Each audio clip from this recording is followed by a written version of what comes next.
Today, Ontario's chief medical officer recommended cancelling all gatherings of 50 people or more. That has an impact on restaurants, churches, but other events like weddings and trade shows.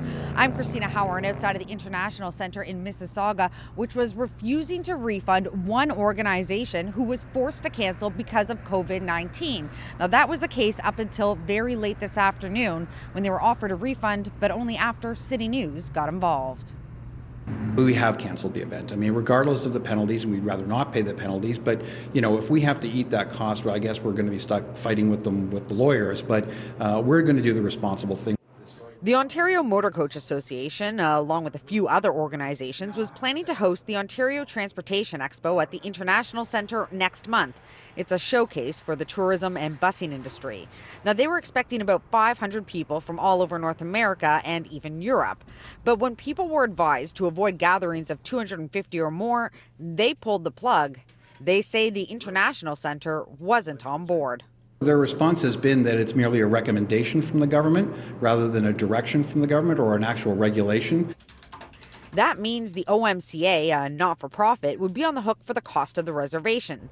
It's not only this group that's suffering. We spoke with other conference halls that are refusing to refund hall rentals for weddings, proms, and other events, in part because there's been no official governmental order banning large events.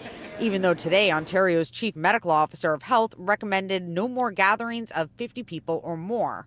In an email from last Friday, an International Centre sales manager told the OMCA that the government's recommendation is just that, advice, stating at this point it does not change our cancellation policy. It looks like at this point they're recommending.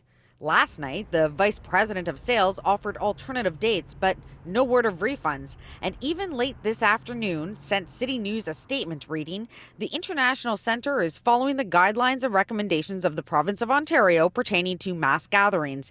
It is our desire to work with our clients to postpone and reschedule events wherever possible. However, if a client cannot reschedule, the International Centre is working with each one individually on the cancellation of their event in order to reach a mutually satisfactory agreement. Chris McDonald from the Ted Rogers School of Management says convention centers and businesses should be prepared for losses. I think, there surely will be losses that will never be recouped. And some events can be rescheduled, but places that are used to being booked all the time aren't going to be able to find times to hold those events at whenever it is in the perhaps quite distant future when it becomes okay to hold large public gatherings again. Now, just before broadcast, the Ontario Motor Coach Association called City News and said, yes, the International Centre has offered them a full refund after weeks of trying. Now, they say that this is all because of City News. We're not sure if this refund is being offered to other groups in similar positions.